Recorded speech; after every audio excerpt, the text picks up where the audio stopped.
This episode is brought to you by DeSanto Propane. DeSanto has been serving the energy needs of upstate New York since 1937. They're a fourth-generation family-owned business that has prioritized dependability, reliability, and integrity. If you have energy needs, call DeSanto and tell them we sent you. Visit DeSantoPropane.com to learn more. And by the Fox family of dealerships on Route 5 in Auburn. Check out their vast inventory of new and used cars by visiting foxdealerships.com.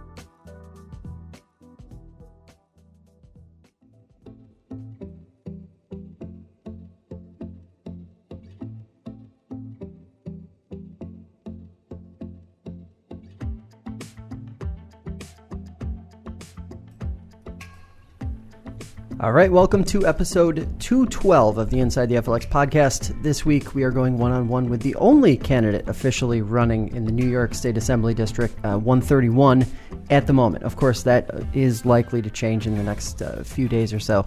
But right now we have Matt Miller in studio with us. We're going to learn a whole lot about his campaign this hour. Really interesting conversation. Thank you for being here. Thank you so much for having us. Excited to be here. So, all right, first things first, let's get this out of the way. React to the news yesterday, obviously, that Assemblyman Brian Kolb will not be seeking re-election. That was a surprise to some, others not a surprise. But what's your takeaway from that announcement? Yeah, absolutely. We were not surprised by the announcement at all. We were kind of preparing for all options that were going to come through the pipeline. We've been running this campaign since August, and our message is being received well. New York 131 is ready for a change, and we're prepared to make that happen. And so just so everyone's clear, does this change how you guys are approaching the race in any way, shape, or form, or is it just sort of full steam ahead, and no matter who or what is in the race, you're just moving forward? Exactly. Full steam ahead, and we're sticking with our message. We're talking to the voters, putting ourselves out there. We're going to, no matter who they're going to put up, if they put up anybody, we're just going to take it straight to November and take it right across the finish line. All right. So for those who might not have heard your name before yet, obviously we're still very early in the process, but walk us through what your candidacy is sort of in a nutshell. Yeah. So basically, I'm 25 years old, and I really wanted to get that youth engagement going out there into being involved in the political process. We wanted to have a grassroots, working class, kind of the people, for the people, by the people representative. Back in 2018, when I was kind of getting involved into politics and really kind of looking into it, I noticed a bunch of down ballot boxes that were empty. And that really kind of made me angry. So I went and looked into it and figured out what was going on. Saw my experience, realized that matched up really well with the assembly, and figured, all right, let's do this.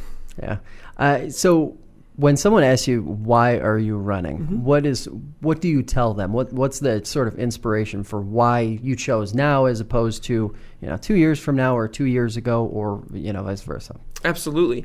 I really have a passion for service and helping out my community. I was an intelligence analyst in the New York Army National Guard, worked in various healthcare centers and trauma centers, emergency rooms. And as I was kind of figuring out what the next step was going to be for me, I realized, okay, this is something that I could actually really do. So I looked into it even more and decided, okay, this is what we're going to do, and we're going to keep pushing forward with it, use the experience that I have, and go out and do it. What was that experience like? Because I think to the average person, they're going to hear that, and they're going to say, what? You did? Excuse me? Exactly. So walk us through what a day might have looked like when that was your life. Yes, when I was in the National Guard, I was an intelligence analyst. So we had 12-hour work days. I would actually go in at midnight and work till noon. But what our role was gathering all the information, seeing the trends, seeing what was working, what wasn't working, kind of getting information from the ground, intelligence from the from different systems and that sort of thing. And then really kind of going in and figuring out what the best solution was. And then my job would be to take that solution in front of captains, majors, generals, and present to them the solutions and the capabilities that we have to going forward.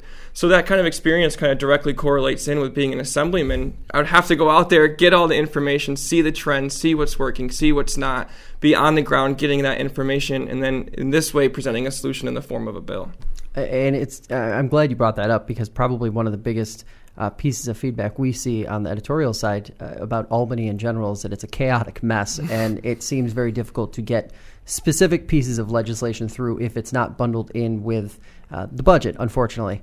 So when you look at your experience and you look at sort of what Albany is right now, what do you see as some of the big opportunities or areas where your experience could really plug in well and sort of change maybe some of the dynamic in some of those conversations? Absolutely, and especially working in emergency and trauma centers, kind of used to dealing with that chaotic mess and kind of just rolling with the punches, keep going through and making sure that you get the mission done. Big opportunity for us is I know there's a big issue with the $6 billion deficit, kind of different ways of the budget process, how that is handled. A big opportunity for us is going to be able to go out there and tax that ultra wealthy. We have about 112 billionaires in New York State, and really kind of making sure that we target that and making sure that they're paying their fair share is going to really be able to alleviate that deficit that we have going on while also still being able to fund some really critical programs that New York State is lacking in. And when you look at the process, one of the criticisms is that there are so many bills and pieces of legislation that get bundled into the budget. Would you like to see an Albany that works sort of more on a issue by issue basis, or do you see the process that plays out now as maybe not the best, but what's necessary? I definitely understand that sometimes you need to bundle some things together. That's just kind of the nature of things. But definitely that step-by-step, issue-by-issue. I like to kind of call it that separation of legislation. If something does not correlate, there's no reason why they need to be in the same bill. Then that puts people into hard positions, voting for things that they want to vote for but can't because of some kind of little thing that got put in there. So it makes it really muddled and creates a lot of this wrong picture of actually what's going on. Mm-hmm.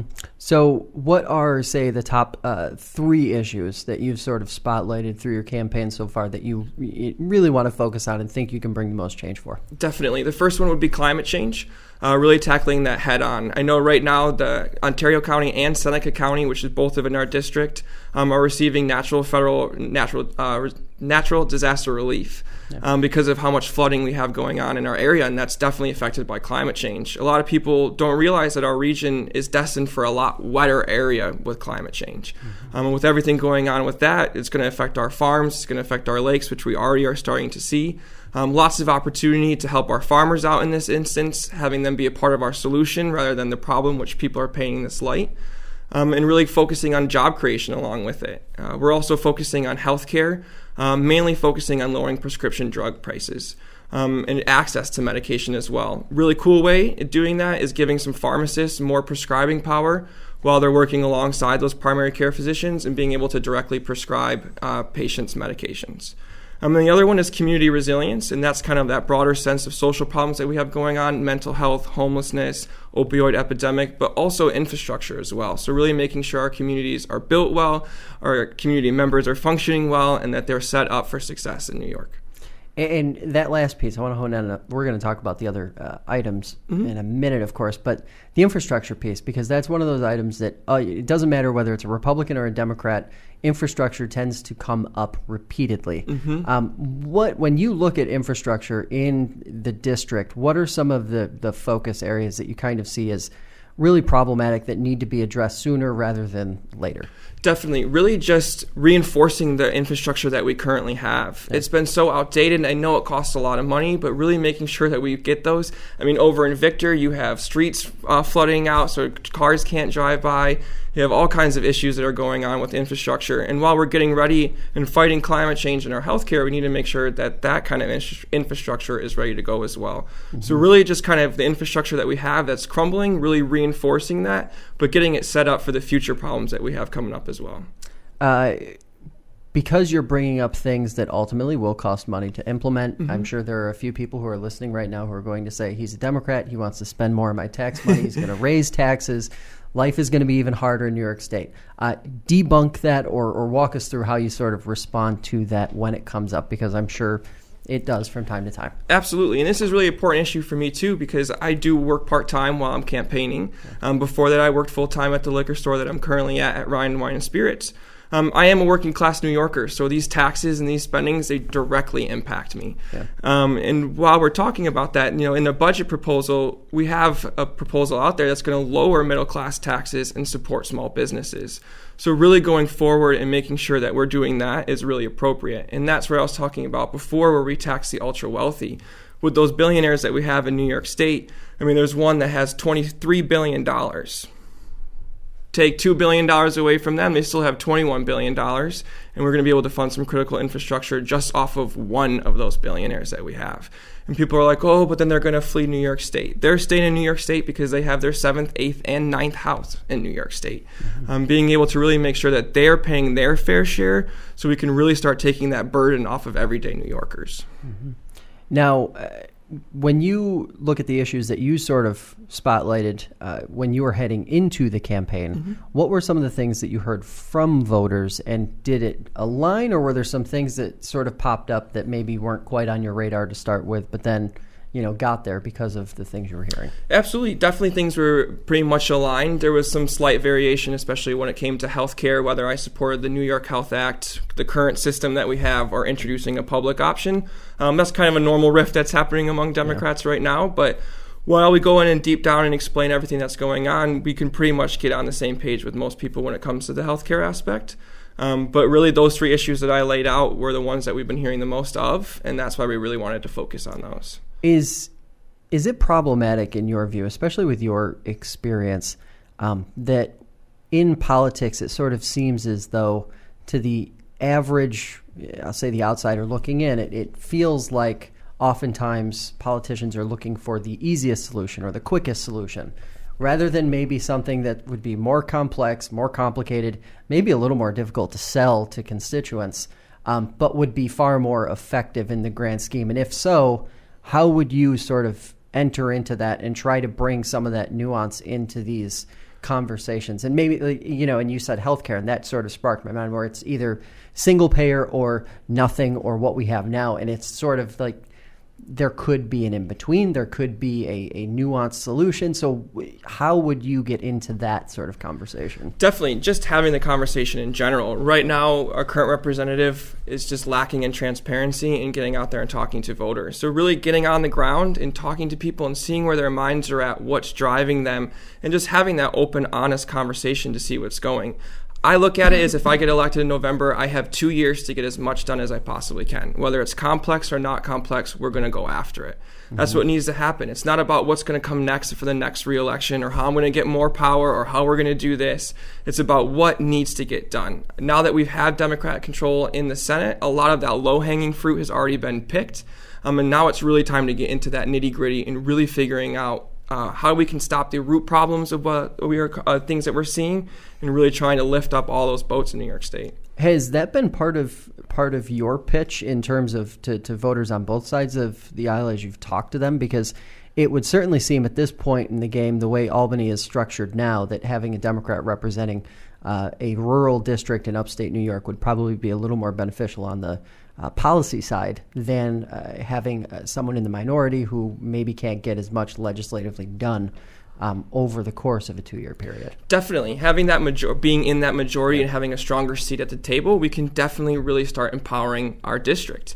It's really important, too, to know that I'm going to be an independent thinker. Even though I am a Democrat, there's a big difference between an upstate Democrat and a downstate Democrat. I'm going to have that independent thinking and not always fall right in line behind Democratic leadership. Right now with Farmington, with the VLT funding cut that Kolb took out of the proposal, that's a big hit for our area, and that's something I'm not for. I saw the Board of Supervisors for Ontario County say that they want that back, and I'm definitely right there alongside with them and calling for that. We really just have to understand that it doesn't matter if you're a Democrat or Republican, that the issues that we're facing right now are so important and so vital that we need to take care of them, that if we have a seat at that majority table, if we have somebody who's an independent thinker and really listening, we can make sure our problems are getting solved. With how polarized the political spectrum is right now, how do you approach folks and say, and I will look at this district specifically and say the more rural parts of the district as opposed to the more populated portions of it. How do you reach some of those voters who maybe have a little bit of a different life experience and sort of see this as, the political class trying to take away from the folks who have worked hard for what they have, and that sort of argument? Exactly. Though I didn't grow up in the most rural of areas, I have that same experience. I am working class, and this is my life too, and this is exactly what's going to affect me if this happens. It's really important just to let the folks know in these rural communities that they are so much a part of our group and our foundation and solutions that can happen. Really just talking in their language and not coming in like a big city Democrat that wants to take away their farms and blame them for all the problems. We have to understand that we want to help them, we want to empower them, and they are part of a solution, and that we need them in this fight in order to make sure that we're going forward with what we need. And I'm just sort of bouncing off of the feedback that we've been getting a little bit here. Your age. Yeah. It's come up. It took all of 16 minutes for it to come up. Again, for those who might be concerned about the fact that you're 20-something and not 40-something, 50-something, 60-something, like a lot of folks are used to in representatives, why is that a good quality, do you think, to bring to the table and sort of to be part of the next sort of turn of elected leaders? Definitely. I've come to age in an era of just complete chaos when it comes to politics. Whether it's on the left or the right, there's just so much that's happening right now that the old way of doing politics is just not working anymore. To have that fresh voice, to have that new generation of representation and leadership going in with those kind of new perspectives of seeing, okay, I've seen all the things that are not working right now, and not to say that I have all the answers by any means, but really having that fresh perspective of what the problems are of today and not the problems of what 60 years ago were. Even though we're still facing some of those problems, really having that fresh perspective and those bold ideas to kind of move forward is really important. Just the old way of politics is not working anymore. And it seems like, and I'm pleasantly surprised, I'll say this. Typically when I have someone running for office and on the show, one of the first things they mention during their sort of what are the most important issues? Jobs. I'm going to bring jobs. I'm going to make sure jobs are here. Yes. You didn't say that. First, why? Why have you not mentioned that yet, even though that is a frequent flyer on the... Definitely, because jobs kind of plays into all of these issues. When we talk about healthcare, when we talk about climate change and community resilience, jobs are going to naturally come with those policies that we're talking about. When we're talking about the climate, there's a massive opportunity to bring real jobs to upstate New York and make sure we really have that going forward and being a forefront. We're building an entire wind farm off the coast of New York. Instead of going overseas to get those parts, we can be manufacturing them right up here, right in Ontario County, with proper infrastructure, that's green infrastructure going the right way. So now we're building and bringing in union jobs for laborers who are constructions and making sure that we're really kind of powering that in, that you don't always have to go to college. We're also expanding those opportunities for jobs for people who are going into those trade crafts as well. Healthcare, for switching over our insurance and getting completely rid of private insurance, we're going to lose jobs in that aspect. So how can we look at healthcare and make sure everybody is covered, but increasing those jobs? Community resilience, we're talking about homelessness, mental health. Right there, big, huge opportunities for providers to come in to increase those kind of services as well, which is also going to increase jobs. So everything that we're out there talking about, jobs naturally comes with. Mm-hmm. Now, when you mention infrastructure, when we talk about infrastructure and then we sort of back it with this whole idea of economic development and how economic development happens in upstate New York in particular, has it been a little bit of cart before the horse here with a lot of focus on bringing in employers, bringing jobs, trying to land those big flashy economic development wins, but not investing enough into the core infrastructure that can actually support sustained economic development and economic growth? Absolutely. Especially if we look at New York State in a broader sense, if we look at the whole Amazon debacle that happened, if we were willing to pay all that money in tax incentives, and now it comes out a little bit later that New York State was willing to pay Amazon salaries, we kind of have to wonder, well, why isn't that money going right into our roads, going into our small businesses? Why aren't we giving those tax breaks to everyday New Yorkers? It kind of makes you wonder, okay, well, we really need to figure that out and really make sure that that money and those kind of incentives are coming into our areas. And would this also sort of play into the idea that maybe from the state down, or from Albany down, I should say, the focus needs to be more on small business and ways to sort of help the sole proprietor grow into larger employer rather than the reverse of that? Absolutely. Incentivizing some big companies to come in to really make a huge economic splash is important. But like you said, we really have to make sure we have that foundation laid out perfectly. And a big thing lacking for our area is public transportation. Mm-hmm. We kind of invest in public transportation and really build that up. That really comes along with economic development and making sure people can actually go and spend their money in the economy rather than not being able to get there at all. Mm-hmm. Now, I want to hit a few policy issues and just sort of get where you stand on them now, so we can sort of get a barometer moving forward. Higher education is what New York State has done over the last 4 or 5 years, with some different programs. Enough, or does more need to be done, or is there a shift that needs to happen in some way, shape, or form? It's definitely a step in the right direction, but more can definitely be done as well. We also really need to start focusing on empowering trade schools as well, and letting people know that college isn't the only opportunity, especially in a rural area like ours. The job opportunities for trade schools are much higher than if someone's trying to go in for writing or for getting a doctor's. We have a lot of hospitals around this area as well, but it's still kind of difficult to get a job if you're really looking for one. So really kind of taking the next step, making sure that higher education is more affordable for everyday New Yorkers, but also kind of switching some of that emphasis also onto empowering those trade school programs. And is that sort of an opportunity, I guess, for community colleges in your view, since we saw the report a couple weeks ago, enrollment at those community colleges throughout the state and specifically in the region really have declined hard over the last 10 years or so? Definitely. And then the community colleges would be great resources for those people who are going into those trade programs to connect with people who are already in those trades. And then it gives those people who are in those trades a good resource to kind of find that pipeline building that they want, to make sure that they have enough people to go out and meet the demand of the people in the district. Public education, K through 12, easily one of the most hot button issues right now. Of course, the city of Rochester is dealing with its own nightmare on the funding side. But generally speaking, most school districts feel like they're a little bit undercut right now. I'm not going to ask you for a proposed solution because that's complicated. But where do you sort of stand on what the role should be of Albany to correct this and sort of get things moving in the right direction? We need to fully start funding our schools. If we look at our district alone, if you look at Victor Central School District, they have a fantastic program, great facilities. They know exactly what's going on. They have great resources available to them. If you look all the way down to the southern part of our district, going down towards Naples, where it's a lot smaller school district, they're really struggling and lacking.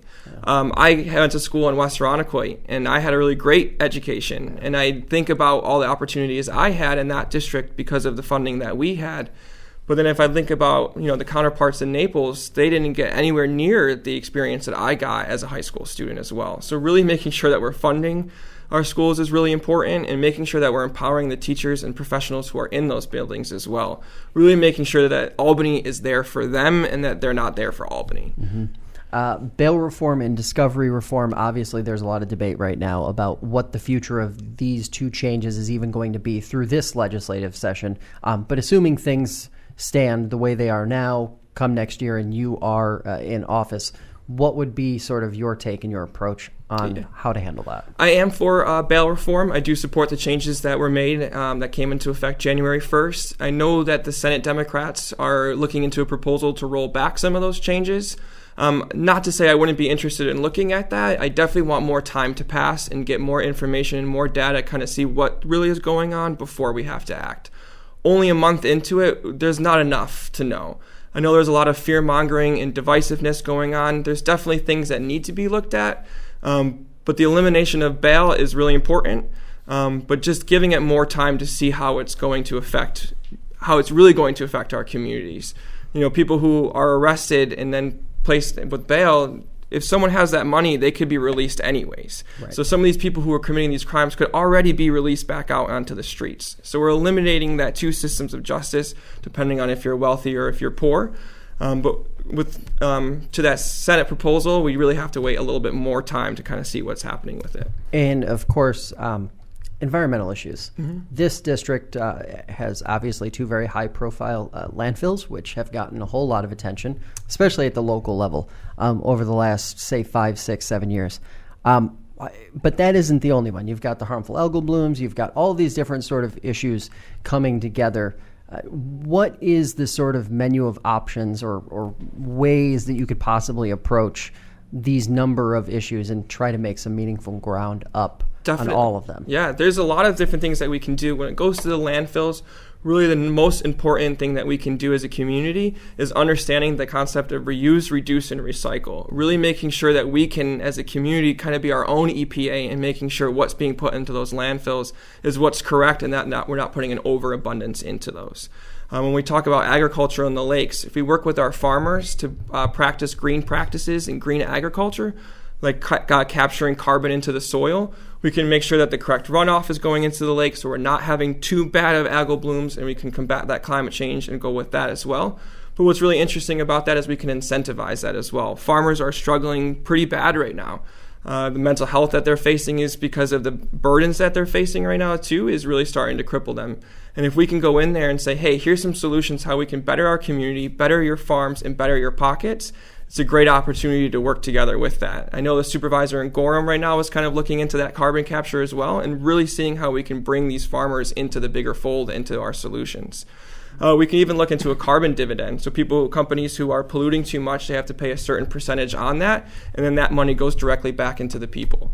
So there's plenty of options that we can look into that are really great. Like you said, talked about before, even bringing in more jobs. For creating new infrastructure that go along to get us off of that fossil fuels and more into the renewable energy, we're going to need that kind of infrastructure, that technology, so it's going to create jobs as well. So when it comes to the environment, it really opens up a huge picture for us. But it's also fiscally responsible too, because if you're looking out in Texas and California and Arizona, people who are using wind and solar energy are paying less on their utility bills. So much now that conservative mayors in Texas are switching to 100% renewable energy because they're seeing that, okay, this costs less. We're conservatives. We're all about saving money, and we have the data to show that this is saving money. So let's do it. Mm-hmm. And it's interesting. You bring that up and you sort of paint this picture of a district that is very different. One of the stories that we've seen play out in the last month is sort of questions and concerns around food access. And it's amazing how something even as small as that can become a very big issue if one grocery store shuts down. If folks want to learn more about your campaign, where can they find you? Yeah, definitely. So they can go on Facebook or Twitter, Matt Miller for New York. They can go to our website at mattmillerfornewyork.com, and there you can donate, sign up to volunteer, kind of see what's going on with our campaign and getting updates as well. Anywhere in particular that you will be in the coming weeks or months on the schedule right now for folks to get out there and shake your hand? Yeah, so the biggest one right now coming up is on starting February 25th. We have our petitioning. So whether you're a Democrat, Republican, or whatever party is, you're going to have some folks knocking on your doors. So I'm going to be all out over the district in the next coming weeks. And then we have some events coming up planned that will be posted on our social media and website too. Awesome. Matt, thanks for the time. Thank you so much. Thanks for joining us this hour on Inside the FLX. I'm Josh Durso, and we'll be back next week with another episode. In the meantime, download the FingerLakes1.com app to have the latest local breaking news, alerts, and podcasts delivered right to your hand each and every day. Follow and subscribe to the show on YouTube, Spotify, and Apple Podcasts. If you enjoy the program and can support us, head over to patreon.com/FL1 to pledge monthly support. If you have an idea for a show or simply want to let your voice be heard, drop us an email or leave us a voice message by visiting InsideTheFLX.com. Thanks again for listening. I'll see you back here next week.